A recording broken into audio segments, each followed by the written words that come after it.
The living world. How wonderful is the living world? The wide range of living types is amazing. The extraordinary habitats in which we find living organisms, be it cold mountains, deciduous forests, oceans, freshwater lakes, deserts, or hot springs, leave us speechless. The beauty of a galloping horse, of the migrating birds, the valley of flowers, or the attacking shark evokes awe and a deep sense of wonder. The ecological conflict and a cooperation among members of a population and among populations of a community, or even the molecular traffic inside a cell, make us deeply reflect on what indeed is life. This question has two implicit questions within it.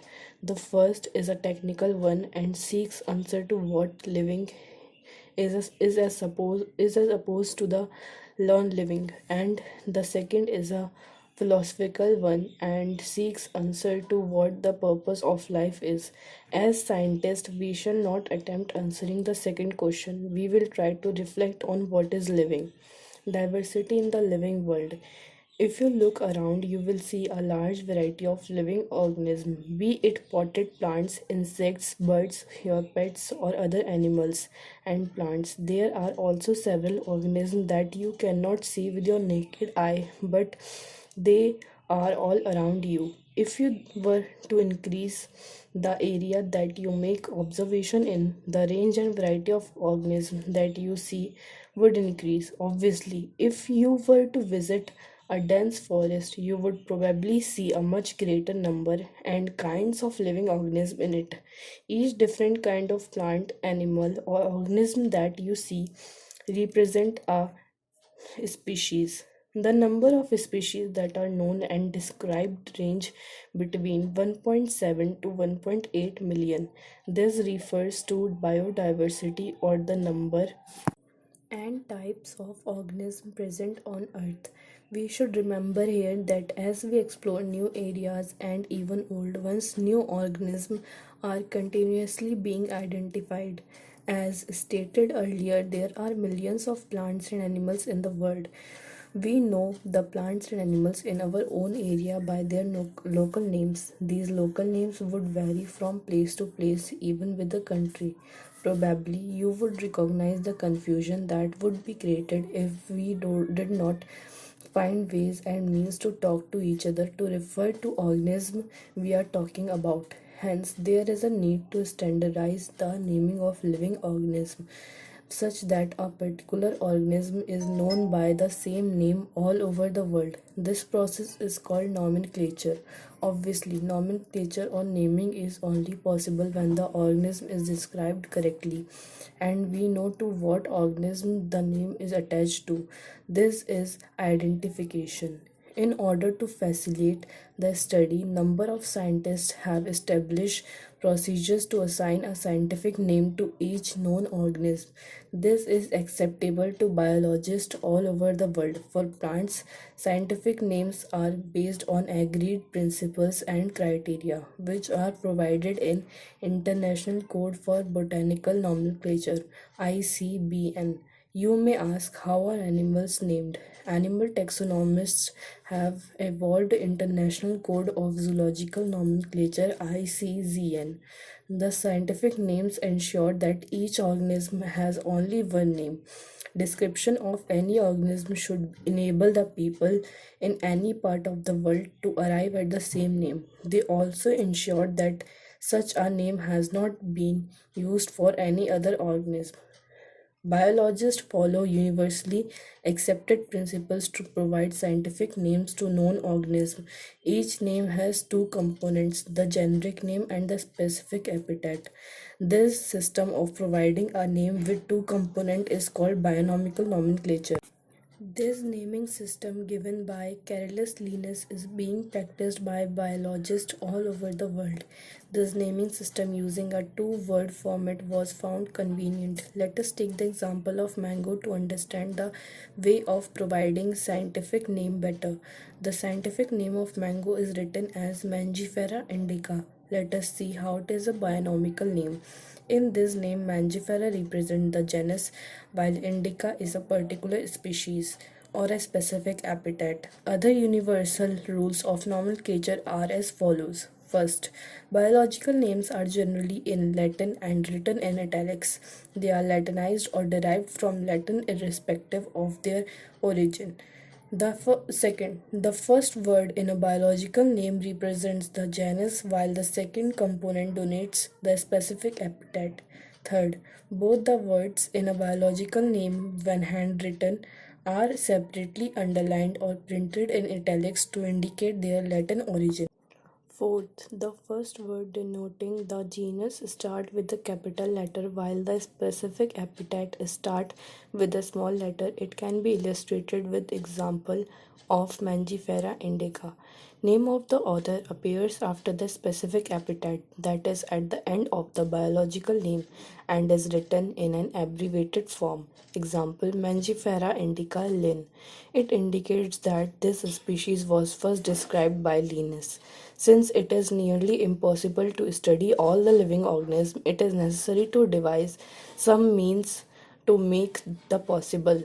This process is classification. Classification is a process by which anything is grouped into convenient categories based on some easily observable characters. For example, we easily recognize groups such as plants or animals or dogs, cats, or insects. The moment we use any of these terms, we associate certain characters with the organism in that group. What image do you see when you think of a dog? Obviously, each one of us will see dogs and not cats. Now, if we were to think of Alsatians, we all know what we are talking about. Similarly, suppose we were to say mammals, you would of course think of animals with external ears and body hair. Likewise, in plants, if we try to talk of wheat, the picture in each of our minds will be of wheat plant, not of rice or any other plant. Hence, all these dogs, cats, mammals, wheat, rice, plants, animals, etc. are convenient category we use to study organisms. The scientific term for these categories is taxa. Here you must recognize that taxa can indicate categories at very different levels. Plants also from a taxa. Wheat is also a taxa. Similarly, animals, mammals, dogs are all taxa. But you know that a dog is a mammal and mammals are animals. Therefore, animals, mammals, and dogs represent taxa at different levels. Hence, based on characteristics, all living organisms can be classified into different taxa. This process of classification is taxonomy. External and internal structure, along with the structure of cell development process and ecological information of organism, are essential and form the basis of modern taxonomy studies. Hence, characterization, identification, classification, and nomenclature are the process that are basic of taxonomy. Taxonomy is not something new. Human beings have always been interested in knowing more and more about the various kinds of organisms, particularly with reference to their own use. In early days, human beings needed to find sources for their basic needs of food, clothing, and shelter. Hence, the earliest classification were based on the uses of various organisms. Human beings were since long not only interested in knowing more about different kinds of organisms and their diversities, but also the relationship among them. This branch of study was referred to as systematics. The word systematics is derived from the Latin word systema, which means systematic arrangement of organisms. Linus used Systema Naturae as the title of his publication. The scope of systematics was later enlarged to include identification, nomenclature, and classification. Systematics takes account a evolutionary relationship between organisms. Taxonomic categories. Classification is not a single step process but involves hierarchy of steps in which each step represent a rank or category. Since the category is a part of overall taxonomic arrangement, it is called the taxonomic category, and all categories together constitute the taxonomic hierarchy.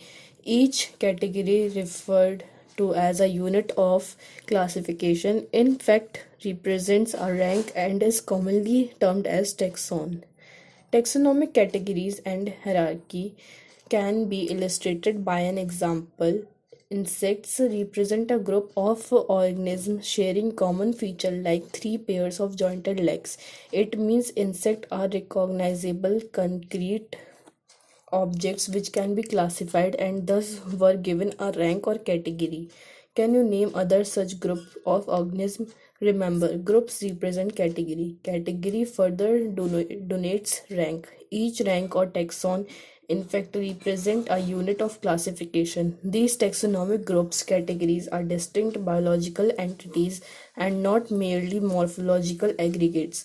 Taxonomical studies of all known organisms have led to the development of common categories such as kingdom, phylum, or division for plants, class, order, family, genus, and species. All organisms, including those in the plant and animal kingdoms, have species as the lowest category. Now, the question you may ask is how to place an organism in various categories. The basic requirement is the knowledge of characters of an individual or group of organisms. This helps in identifying similarities and dissimilarities among the individuals of the same kind of organism as well as of other kind of organism. Species. Taxonomic studies consider a group of individual organisms with fundamental similarities as a species. One should be able to distinguish one species from the other closely related species based on the distinct morphological differences. Let us consider Mangifera indica, Solanium, tubersome potato, and Panthera leo lion. All the three names indica, tubersome, and Leo represent the specific epithets, while the first words Mangifera, Solanium, and Panthera are genera and represent other higher levels of taxon or category.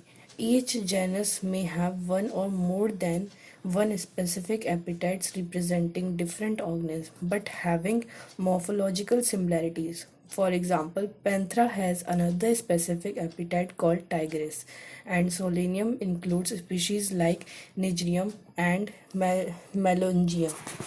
Human beings belongs to the species Sapiens, which is grouped in the genus Homo. The scientific name thus for human being is written as Homo sapiens. Genus comprises